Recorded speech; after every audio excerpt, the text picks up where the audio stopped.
আমন্ত্রণ সব খবরে আপনাদের সবাইকে স্বাগত জানাচ্ছি আমি রাবিয়া শ্রুতি। পশ্চিমবঙ্গে প্রথমবারের মতো জয় নিশ্চিত করে ইতিহাস গড়ল বিজেপি।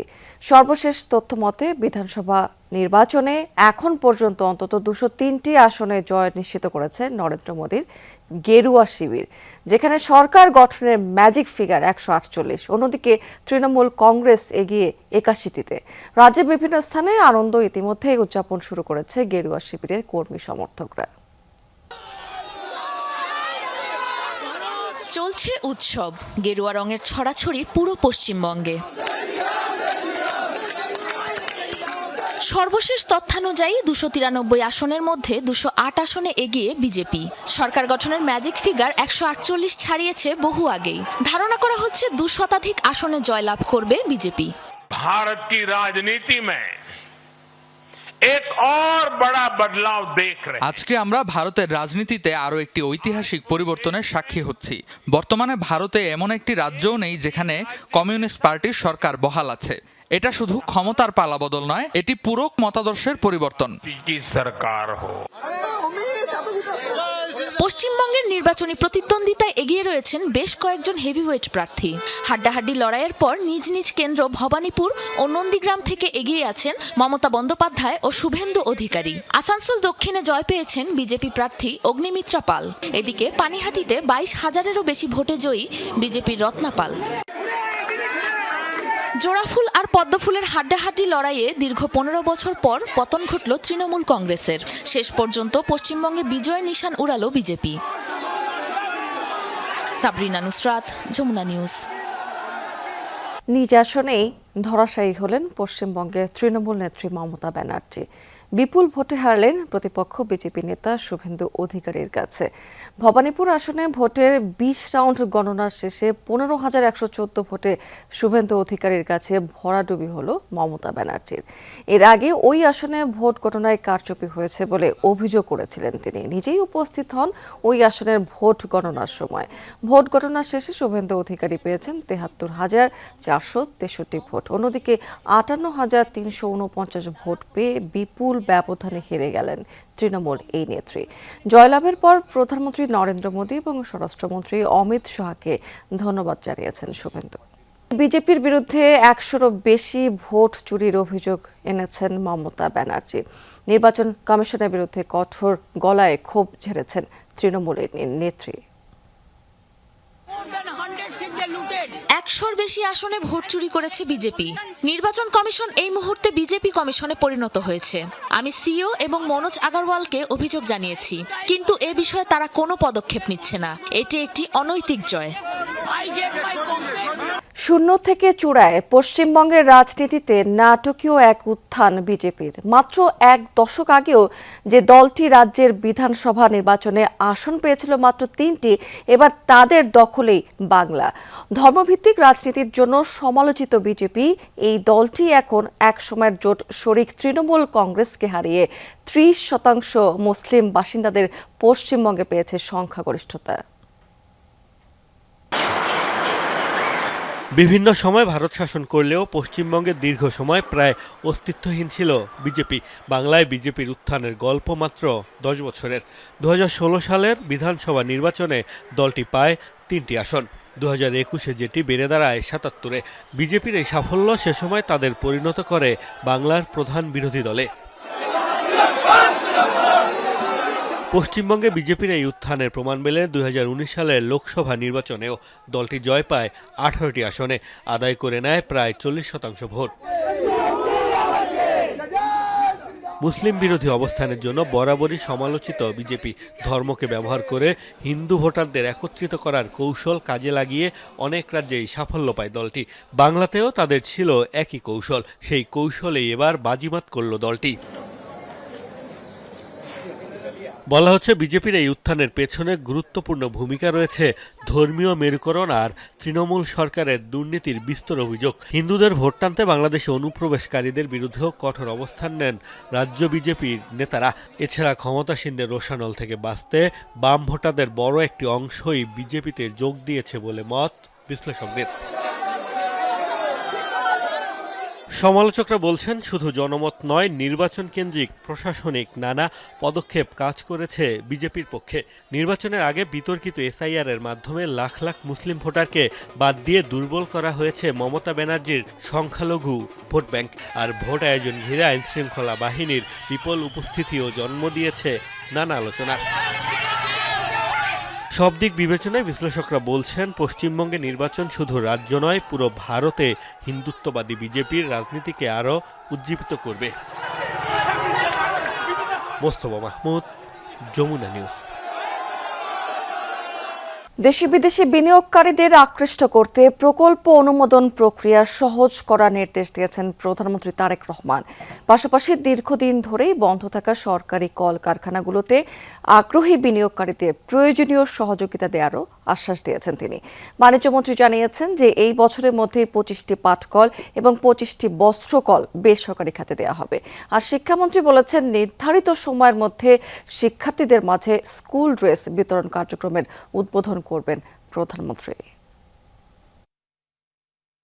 বন্ধ কলকারখানা নিয়ে সচিবালয়ে বস্ত্র ও পাট মন্ত্রণালয়ের মন্ত্রী, প্রতিমন্ত্রী ও সংশ্লিষ্ট দপ্তরের কর্মকর্তাদের সাথে বৈঠক করেন প্রধানমন্ত্রী তারেক রহমান। বিএনপির রাজনৈতিক প্রতিশ্রুতি অনুযায়ী এসব কলকারখানা আবারও চালু করতে চায় সরকার। প্রধানমন্ত্রীর প্রেস উইং জানায়, সরকার দেশে একটি বিনিয়োগ বান্ধব পরিবেশ গড়ে তুলতে চায়। এই লক্ষ্য অর্জনে বিদ্যমান জটিলতা দূর করার জন্য প্রয়োজনীয় নির্দেশনা দেন প্রধানমন্ত্রী। পরে বস্ত্র ও পাটমন্ত্রী জানান, চলতি বছরেই 50টি বন্ধ কলকারখানা চালু হতে পারে। পাট এবং বস্ত্রকলের অধীন যে মিলগুলো 25-50টা, সেগুলি বিষয়ে তিনি অগ্রগতি জানতে চেয়েছেন। আমরা সবিস্তারে তাকে ব্যাখ্যা করেছি। আমাদের অনেকগুলি মিলই পাট এবং বস্ত্র খাতের এটি প্রক্রিয়াতে আছে, যেগুলি বেসরকারি খাতে যাবে। এই 25-50টা মিলই অনেকগুলি গিয়েছে, বাদবাকিগুলি যাবে, প্রক্রিয়াধীন আছে। 50টা মিলেই আজকে থেকে 1 বছরের মধ্যে এই প্রক্রিয়ার পুরোটাই সম্পন্ন হবে। দুপুরে প্রধানমন্ত্রীর সাথে সাক্ষাৎ করেন শিক্ষামন্ত্রী আনম এহসানুল হক মিলন ও উপদেষ্টা মাহাদি আমিন। বৈঠক শেষে মন্ত্রী জানান, মামলা জটিলতার কারণে প্রায় 65,000 শিক্ষকের পদোন্নতি ও নিয়োগ আটকে আছে। 32,500 শিক্ষক হাইকোর্টে আটকে আছে, ওদেরকে প্রমোশন দিতে পারছি না, আবার 32,500 নিতে পারছি না। এদিকে 77,000 আমাদের এমপিওতে নিতে হবে। ইটস এ হিউজ ওয়ার্ক চলছে। আদালতে প্রায় 13,000 মামলা আটকে আছে। ওগুলি যে প্রোগ্রাম দিয়েছি সেই প্রোগ্রাম অনুযায়ী কবে নাগাদ আমরা তো না টাইম এক্স্যাক্টলি ফিক্স হয়নি, but we are working on it. আমাদের টাইম বললে 180 ডেজ প্রোগ্রামের ভিতরে আমরা শেষ করব। এছাড়া প্রধানমন্ত্রী বেশ কিছু অনির্ধারিত সভায় এদিন অংশ নেন। আরিফিন শাকিল, যমুনা নিউজ, ঢাকা। 12 ঘন্টার মধ্যে কুরবানি পশুর বর্জ্য নিষ্কাশনের নির্দেশ দিয়েছেন প্রধানমন্ত্রী। সন্ধ্যায় সচিবালয়ে ঈদুল আজহার সার্বিক ব্যবস্থাপনা নিয়ে প্রধানমন্ত্রীর সাথে বৈঠক শেষে এই নির্দেশনার কথা জানিয়েছেন স্বরাষ্ট্রমন্ত্রী।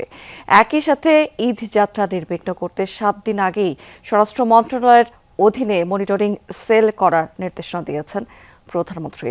এছাড়া যাত্রীদের নিরাপদ যাত্রা নিশ্চিতে সড়কের পাশে যে সকল ট্রমা সেন্টার রয়েছে সেগুলো সচল রাখার নির্দেশনা দেওয়া হয়েছে।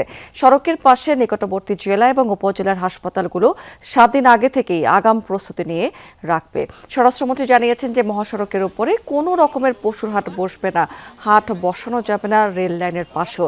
কোরবানি পরবর্তী পশুর চামড়া ন্যায্য মূল্য নিশ্চিত করা এবং সংরক্ষণ ও সব ধরনের সরকারি সহায়তা দেওয়ার প্রতিশ্রুতি দিয়েছেন প্রধানমন্ত্রী তারেক রহমান। দেশবাসীকে আমরা এটা দেখাতে চাই যে মাননীয় প্রধানমন্ত্রীর নির্দেশনা অক্ষর অক্ষরে প্রতিপালিত হবে এবং বর্জ্য পরিষ্কার হবে 12 ঘন্টার মধ্যে, এবং স্যানিটেশন সহ অন্যান্য সকল কিছু ব্যবস্থা নেওয়া হবে। জেলা পর্যায়ে থেকে বিভিন্ন জায়গা থেকে ক্রমান্বয়ে চামড়াগুলো আসে, 7 দিন যেন ঢাকা অভিমুখে না আসে, এবং এই 7 দিন যাতে সুষ্ঠুভাবে প্রিজার্ভ করতে পারে সেজন্য তাদেরকে সমস্ত সাহায্য সহযোগিতা করা হবে। হামে মৃত্যু থামছেই না। গেল 24 ঘন্টায় হাম এবং উপসর্গে প্রাণ গেছে 17 জন শিশুর। একদিনে সর্বোচ্চ মৃত্যুর ঘটনা এটি। এই সময়ের মধ্যে নতুন রোগী শনাক্ত হয়েছে 1456 জন। স্বাস্থ্য অধিদপ্তরের প্রেস রিলিজে মিলেছে এমন তথ্য। হামের প্রকোপ শুরুর 50 দিনে প্রাণহানির সংখ্যা ছুঁয়েছে 311। এদিকে হাম পরিস্থিতির ব্যাপারে এখনো পর্যন্ত আশার কথা বলে চলেছেন স্বাস্থ্যমন্ত্রী। তার দাবি, আগামী 3 থেকে 4 দিনে দেখা যাবে পরিস্থিতি উন্নতির চিত্র। দেশের সব পরিবারের জন্য এক মূর্তিমান আতঙ্কের নাম এখন হাম। একে একে ঝরে যাচ্ছে ছোট্ট সোনামণিদের প্রাণ। উপদ্রব ছড়িয়ে পড়ার 50 দিন পেরিয়ে গেলেও সেই অর্থে নেই কোনো সুখবর। জেলার হাসপাতালগুলোতে আশানুরূপ চিকিৎসা না পেয়ে অভিভাবকরা ভিড় করছেন ঢাকার হাসপাতালগুলোয়। ফলে বাড়তি চাপ নিয়েই হামের সাথে যুদ্ধ চালিয়ে যাচ্ছেন এসব হাসপাতালের চিকিৎসকরা। মারা যাওয়া শিশুদের প্রায় সবাই শেষ মুহূর্তে তীব্র শ্বাসকষ্ট ভোগ করছে। সময় মতো আইসিইউ না পাওয়ার অভিযোগও রয়েছে অনেকের। স্বাস্থ্য অধিদপ্তরের তথ্য বলছে গেল 24 ঘন্টায় হাম ও উপসর্গে মারা গেছে 17 জন শিশু। এ নিয়ে মোট মৃত্যুর সংখ্যা দাঁড়িয়েছে 311 জন। এখন পর্যন্ত সবচেয়ে বেশি মৃত্যু দেখেছে ঢাকা বিভাগ। হাম নিয়ন্ত্রণে সারা দেশে চলছে টিকাদান কার্যক্রম। 5 মাস থেকে 59 মাস বয়সী শিশুরা পাচ্ছে এই টিকা। স্বাস্থ্যমন্ত্রী বলছেন এরই মধ্যে টিকা পেয়েছে 86% শিশু। শিগগিরই পরিস্থিতি উন্নতির আশা তার। যখন সবগুলি জেলা হাসপাতালে আইসিইউ ইউনিট হতে পারবে তখন গিয়ে কিন্তু এই প্রেশারটা থাকবে না। আর একটা জিনিস হলো আরও যে রোগীর সংখ্যাটা বাড়ছে, কারণ আমরা যে ভ্যাকসিনেশনটা করে যাচ্ছি অ্যান্টিবডি ক্রিয়েট হইতে 3 উইকস টাইম লাগে।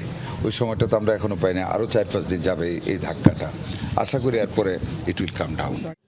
রাজধানীর বনানীতে এক অনুষ্ঠানে যোগ দিয়ে মন্ত্রী জানান মৃত্যুর সবচেয়ে বড় কারণ নিউমোনিয়া।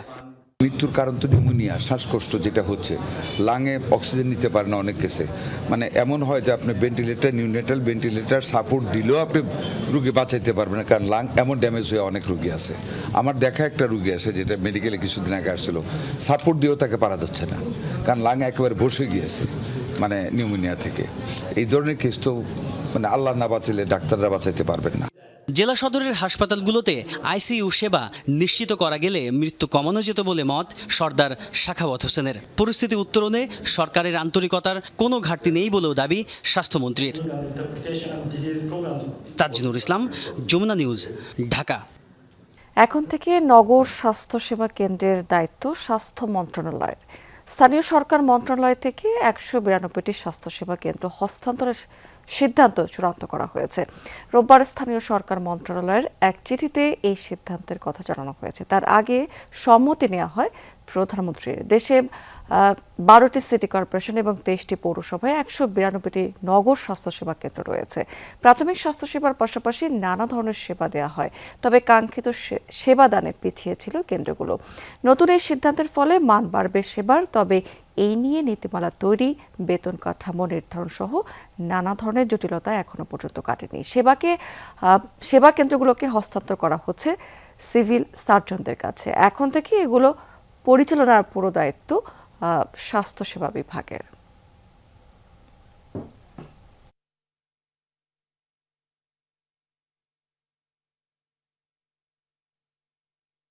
ম্যানেজারিয়াল যে সিস্টেম বা ম্যানেজারিয়াল যে নলেজটা, এটাও স্বাস্থ্য মন্ত্রণালয় অনেক বেশি। এই জন্য আমরা মনে করি যে আসলে এগুলো স্বাস্থ্য মন্ত্রণালয় বা স্বাস্থ্যের অধীনেই থাকা উচিত।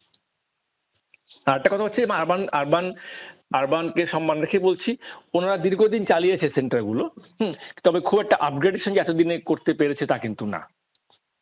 এই জন্যই আসলে মেইনলি মাননীয় প্রধানমন্ত্রী এই সিদ্ধান্তটা নিয়েছে যে স্বাস্থ্য ব্যবস্থাটাকে একটা সিঙ্গেল আমব্রেলার অধীনে নিয়ে আসার জন্য। রাঙামাটিতে জেলা ছাত্র দলের কমিটি গঠনকে কেন্দ্র করে 2 গ্রুপের মধ্যে সংঘর্ষের ঘটনায় 144 ধারা জারি করা হয়েছে। দুপুরে শহরের বিএনপি অফিস সহ বিভিন্ন স্থানে দফায় দফায় সংঘর্ষ হয়। প্রত্যক্ষদর্শীরা জানিয়েছে কমিটি গঠন নিয়ে বিরোধের জেরে ছাত্র দলের 2টি পক্ষ মুখোমুখি অবস্থান নেয়। এক পর্যায়ে উভয় পক্ষের মধ্যে ধাওয়া পাল্টা ধাওয়া এবং ইট পাটকেল নিক্ষেপ শুরু হলে শহরে আতঙ্ক ছড়িয়ে পড়ে। এ সময় আহত হয় সেখানে অন্তত 10 জন। পরিস্থিতির অবনতি হলে রাঙামাটি পৌরসভা এলাকা, কাঁঠালতলী এবং বনরূপা এলাকাতে 144 ধারা জারি করে স্থানীয় প্রশাসন। এদিকে বান্দরবানেও নতুন কমিটি গঠনকে কেন্দ্র করে বিক্ষোভ করেছে ছাত্রদলের নেতাকর্মীরা। সকালে শহরের ট্রাফিক মোড়ে প্রধান সড়কে টায়ার জ্বালিয়ে সড়ক অবরোধ করে এই প্রতিবাদ কর্মসূচি পালন করা হয়। বিক্ষোভকারীরা জানিয়েছে যে সদ্য ঘোষিত কমিটিতে ত্যাগী এবং দীর্ঘদিনের পরীক্ষিত নেতাকর্মীদের মূল্যায়ন করা হয়নি। এ সময় খুব দ্রুত কমিটি বাতিল করে প্রধানমন্ত্রীর কাছে পুনর্গঠনের দাবি জানিয়েছে নেতাকর্মীরা। পরিস্থিতি নিয়ন্ত্রণে ঘটনাস্থলে যান আইন শৃঙ্খলা রক্ষাকারী বাহিনীর সদস্যরা। হবিগঞ্জে ফুটবল খেলাকে কেন্দ্র করে দুই পক্ষের সংঘর্ষে 20 জন আহত হয়েছেন। বিকেলে সদরের রিচি গ্রামে এই ঘটনাটি ঘটেছে। স্থানীয়রা জানিয়েছে যে অগ্নিকণা এবং ঈশানকোনা দুই এলাকার মধ্যে ফুটবল খেলাকে কেন্দ্র করে কথা কাটাকাটি হয়, এক পর্যায়ে তা সংঘর্ষের রূপ নেয়। দেশীয় অস্ত্র নিয়ে সংঘাতে জড়িয়ে পড়ে দুই পক্ষই। এ সময় উভয় পক্ষের অন্তত 20 জন আহত হয়েছে। আতঙ্ক ছড়িয়ে পড়ে এলাকা জুড়ে।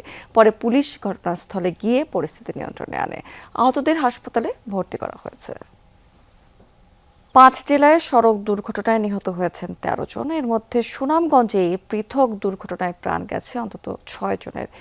বিকেলে সুনামগঞ্জ সিলেট মহাসড়কের জালালাপুর এলাকাতে যাত্রীবাহী বাস এবং সিএনজি সংঘর্ষ হয়। ঘটনাস্থলে প্রাণ হারান 2 জন। গুরুতর আহত বেশ কয়েকজনকে হাসপাতালে নেওয়া হলে 3 জনকে মৃত ঘোষণা করেছেন চিকিৎসক। দুর্ঘটনা কবলিত যানবাহন জব্দ করেছে ইতিমধ্যে পুলিশ। এর আগে সকালে সদরের নারায়ণপুর এলাকায় অজ্ঞাত গাড়ি চাপায় প্রাণ যায় একজন নারীর। এদিকে ময়মনসিংহে ট্রাক চাপায় প্রাণ গেছে সিএনজি অটোরিকশা আরোহী 3 নারীর। দুপুরে মুক্তারগাছার মনতুলা সমিতি ঘর এলাকাতে এই ঘটনাটি ঘটেছে। স্থানীয়রা জানিয়েছে যে মুক্তারগাছা গামী সিএনজি অটোরিকশাটিকে চাপা দেয় ময়মনসিংহগামী বালু বোঝাই ট্রাকটি। এতে ঘটনাস্থলে মারা যান সিএনজি অটোরিকশার 3 জন যাত্রী। তাৎক্ষণিকভাবে নিহত 3 নারী যাত্রীর পরিচয় এখনো পর্যন্ত জানা যায়নি। দুর্ঘটনার সময় সড়কে উল্টে যায় ট্রাকটি। আহতদের উদ্ধার করে নেওয়া হয়েছে হাসপাতালে।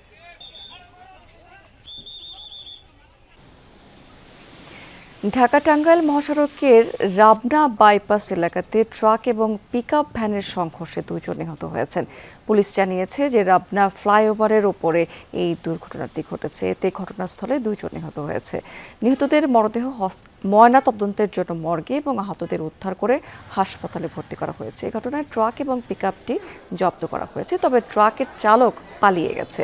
এদিকে গোপালগঞ্জের গোপীনাথপুরে বাস চাপায় মারা গেছেন ইজি বাইকের একজন যাত্রী। আহত হয়েছে 7 জন।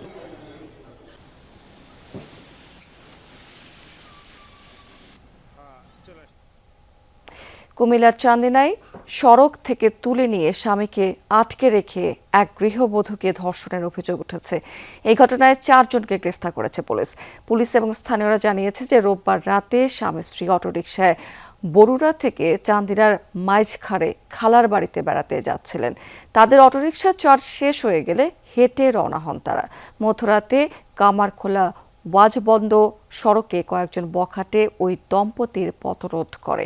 এ সময় স্বামীকে মারধর করে আটকে রাখে এবং জোরপূর্বক স্ত্রীকে তুলে নিয়ে যায়। পরে তাকে ধর্ষণ করা হয় বলে অভিযোগ করেছেন ওই নারী। ভোররাতে স্ত্রীকে ফেরত চাইলে 1 লাখ টাকা মুক্তিপণ দাবি করে বখাটেরা। পরে পুলিশ খবর পেয়ে কামারখোলা গ্রামে অভিযান চালায়। 5 জনের নাম উল্লেখ সহ অজ্ঞাত আরও কয়েকজনকে আসামি করে মামলা করেছেন ভুক্তভোগী সেই নারী। বাকি আসামিদের ধরতে অভিযান চলছে। জিডিপির 5% শিক্ষা খাতের বাজেট হিসেবে বরাদ্দ দিতে চায় সরকার, তবে এটি এখনই সম্ভব নয়। ধাপে ধাপে লক্ষ্য অর্জন করা হবে, এমনটাই জানিয়েছেন প্রাথমিক এবং গণশিক্ষা প্রতিমন্ত্রী ববি হাজ্জাজ। সন্ধ্যায় চীন মৈত্রী সম্মেলন কেন্দ্রে নিজের লেখা দ্য লার্নিং নেশন বইয়ের মোড়ক উন্মোচন অনুষ্ঠানে একথা জানিয়েছেন তিনি। সরকারের কোনো ভুল হলে তা ধরিয়ে দেওয়ার অনুরোধ করেছেন প্রতিমন্ত্রী। বলেছেন সরকার বৈষম্য করতে চায় না, জনগণও বৈষম্য পছন্দ করে না। তবে কখনো কখনো কিছু শিক্ষক এবং অভিভাবক অযাচিত অনুরোধ নিয়ে আসেন বলে জানিয়েছেন ববি হাজ্জাজ। এ সময় অর্থনীতিবিদ ডক্টর দেবপ্রিয় ভট্টাচার্য বলেছেন সরকারকে শিক্ষকদের মান উন্নয়নে জোর দিতে হবে। আর শিক্ষাবিদ রাশেদা কে চৌধুরী শিক্ষার পাশাপাশি মানবিক মূল্যবোধ তৈরির উপর গুরুত্ব আরোপ করেছেন। জিডিপির 5% শিক্ষা খাতে ব্যয় আমরা নিয়ে আসতে চাই। এই বছর হয়তো পারবো না, তবে আগামী কয়েক বছরের ভিতরে মাননীয় প্রধানমন্ত্রী পরিষ্কার করেছেন ইলেকশন ম্যানিফেস্টোতে যে আমরা সেটা নিয়ে আসবো। বাংলাদেশ উচ্চ মধ্য আয়ের দেশ যদি হতে হয়, যদি স্বল্পোন্নত দেশের তালিকা থেকে বেরোতে হয়, যদি কাঠামোগত পরিবর্তন আমার অর্থনীতিতে আনতে হয়, বহুদাকরণ করতে হয়, তাহলে মানসম্মত শিক্ষা হলো তার সর্বাপেক্ষা বড় বাহন। দর্শক, এই ছিল সব খবরে আজকের আয়োজনে। এতক্ষণ সঙ্গে থাকার জন্য ধন্যবাদ আপনাদের সবাইকে।